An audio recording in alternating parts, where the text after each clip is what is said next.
Washington, D.C., capital of the USA.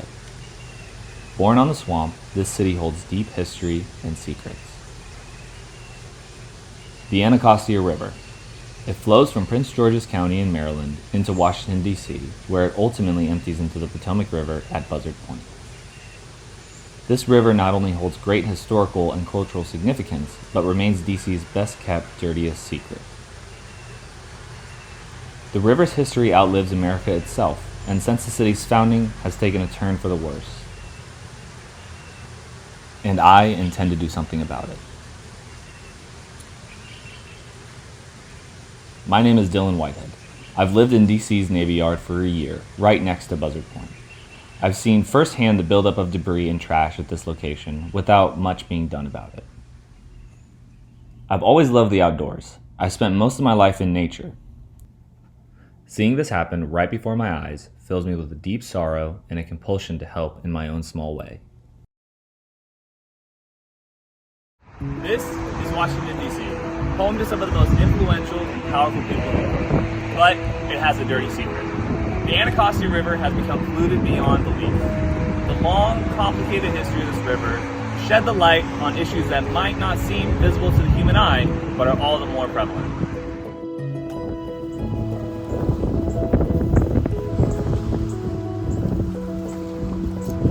How did we not see all this stuff when we walked past it the first time?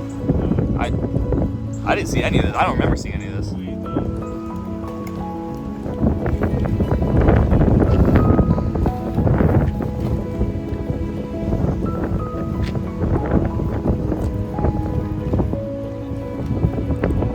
Oh my god.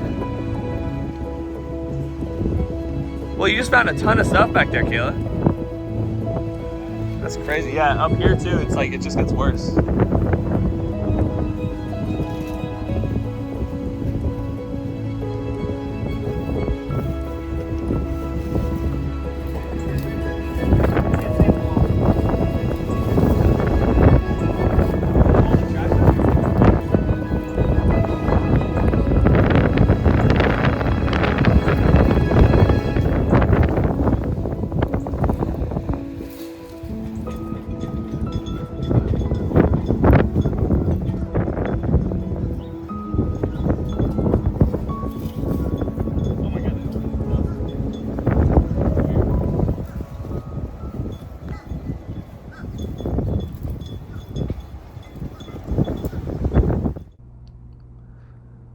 The river is broken down into 3 different sections by the Anacostia Watershed Society for research purposes.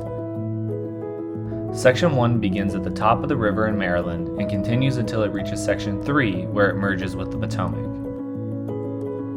Every year, they create a State of the River report and highlight what areas are improving, showing no change, or degrading. Each area is granted a different score based on a few key metrics. These metrics include dissolved oxygen levels, fecal bacteria, chlorophyll, stormwater runoff volume, toxics, and trash. The Anacostia is currently receiving an average score of 52 out of 100, or an F, for fecal bacteria, with Section 1 being the worst, and Section 2 and 3 gradually improving. For reference, one wouldn't want to swim in anything below 90 out of 100. This should be no worry, however, as DC has long since banned any swimming in its rivers since 1971. Oh my god. Why? That's how you break it, like, immediately. Oh my god. Okay, so yeah, having been born in Maryland, like, how does it feel to come out here and see how much garbage has, like, accumulated and, like, really kind of get your hands dirty with it? Sad is accumulating, of course. If you turn your camera around, you can see how fast this area is developing. So, I want to see, like, do a better job of keeping the environment clean. It helps. Yeah. And just the feel-good factor you get from just having your community look clean is something positive. Yeah, 100%. And I'm from the Gambia, and I can remember some parts of the Gambia that are far away where it's like landfills of trash. Yeah. Being shocked at some Really? trash stuff. It's just when it starts accumulating, it's terrible. smell, but of course, more than anything, it's dangerous for rivers. Yeah. Yes, 100%. The Anacostia Watershed Society has granted the Anacostia a score of 66 out of 100, or a D for its current levels of trash, which is an improvement. What makes this a more complicated issue to tackle, however, is the major swells the river is subject to that help usher in all the garbage along its banks. Sections 2 and 3 of the river are also receiving Fs, with a score of 42 and 43 out of 100 for dissolved oxygen. This is particularly troubling due to the fact that the ideal range is around 80 to 120%. Dissolved oxygen is vital to the overall health and well-being of the river and its inhabitants, of which there are many. There are 43 different species of fish and over 200 species of bird that call the Anacostia home. It also helps sustain wild turkeys, fox, deer, egrets, muskrats, raccoons, rabbits, turtles, salamanders, and beavers. Oh, I did the same thing. I wore the short socks. You good?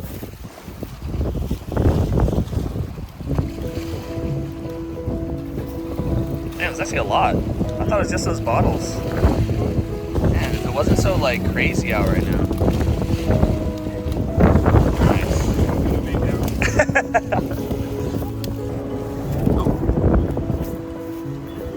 Oh.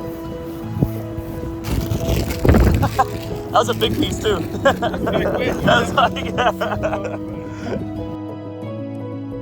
This rich diversity and ecosystem is under constant threat, however, by continual pollution, underscoring its significant departure from its pristine past.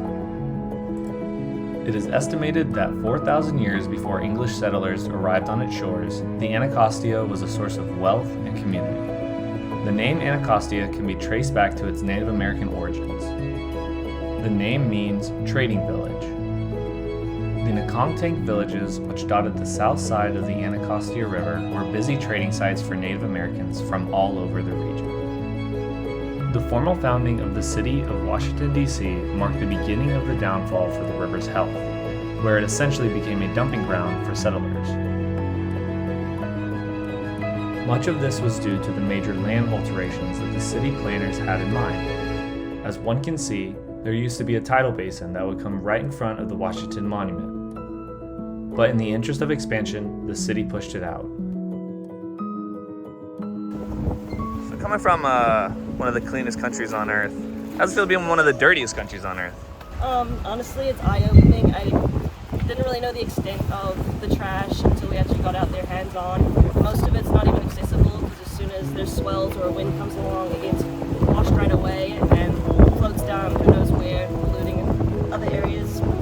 But I think, every little piece you pick up helps. If you can get out there and do a little something, then you're going to be bettering the community and making it better for the animals, not just the people as well.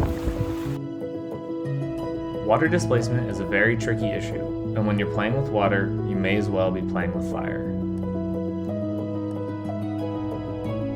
The eastern side of the city is where they decided to place the Navy Yard that housed sailors and was actively producing warships. In doing this, people in manufacturing create significant amounts of waste that were ultimately dumped in the water to be washed away.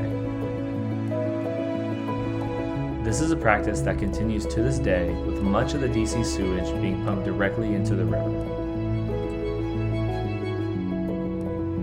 Much of the pollution of Anacostia can be blamed on Navy Yard and the surrounding areas. From 1942 to 1970, the District of Columbia operated a landfill in the area we now know as Kenilworth Park. Their practices were incredibly harmful to the environment as they were continually open burning garbage and dumping its ash into the river.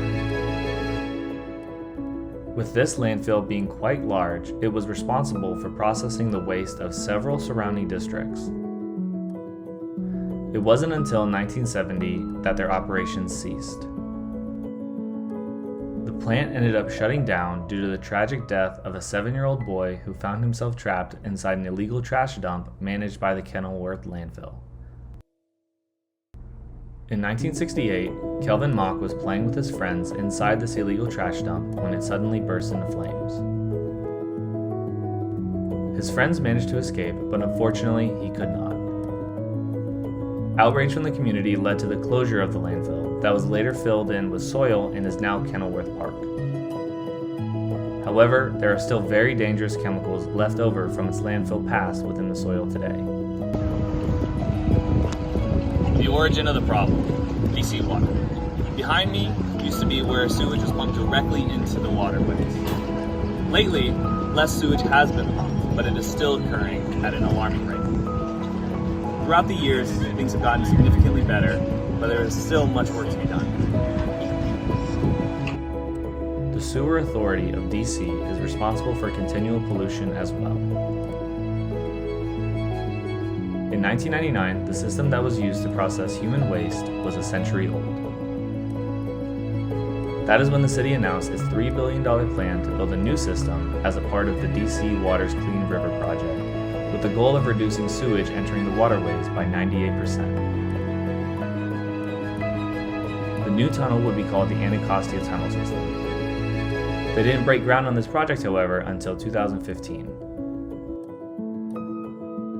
It wasn't until 2018 that the project was completed and in use. The good news is that the Clean Rivers project is considered a massive success and has greatly reduced the amount of sewage entering the water. The Anacostia has gained quite a bit of local support through the multiple organizations that work tirelessly to ensure its revival and maintenance. Organizations like Anacostia Riverkeeper, the Anacostia Watershed Society, Friends of Anacostia Park, Capitol Riverfront, the National Park Service, DC Council, and DC Water. Their collective efforts have resulted in the river making incredible strides in quality, and the water has been passing the bacteria standard about 90% of the time.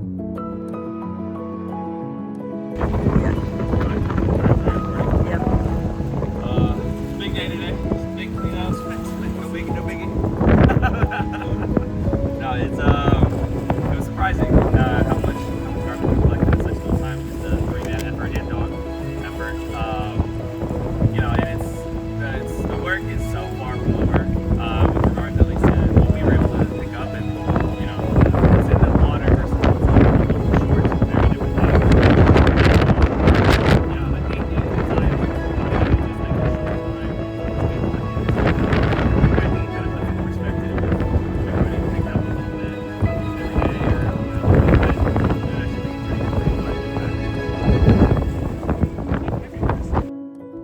It is important to note, however, that race and income do play a role in where areas are polluted. In general, the higher up the Anacostia one goes, the more likely one is to see impoverished neighborhoods that are mostly comprised of minorities. All this to say, the ones who would benefit the most from a clean and prosperous river have been robbed of it. The Anacostia has been through quite a bit in its long history, but it has gotten significantly better in recent years. What the important takeaways from this project and documentary as a whole is that the cleanliness of the river is something that can easily be destroyed. The hope is that with persistent cleaning and proper advocacy, the river could potentially make a full recovery.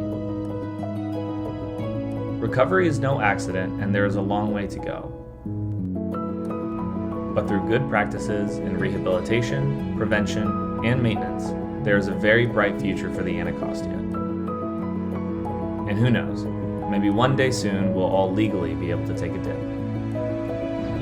So in the production of this documentary, it's been an incredibly enriching and eye-opening and challenging process. There have been multiple hurdles in which we've had to overcome, just in terms of getting the organization for cleaning up the river together in the actual production of this, and more so challenges that I had not foreseen going into this experience. I think as well, getting physically down and dirty within the river and cleaning up the actual garbage that has been collected and ultimately dragged in is incredibly shocking. That was probably the biggest takeaway from people that I spoke with and people that I worked with in this entire project, is that it's just this very shocking and very humbling experience to witness it firsthand and to actually physically see what can change and what ultimately can't change within the course of the day. This is a project ultimately that is going to take several years and has made strides as of late, which is a very positive note. And I think the river is in good hands, and I think that much of the progress to come is by far as well in development. So we should be seeing significant and dramatic changes in overall river quality within the coming decade.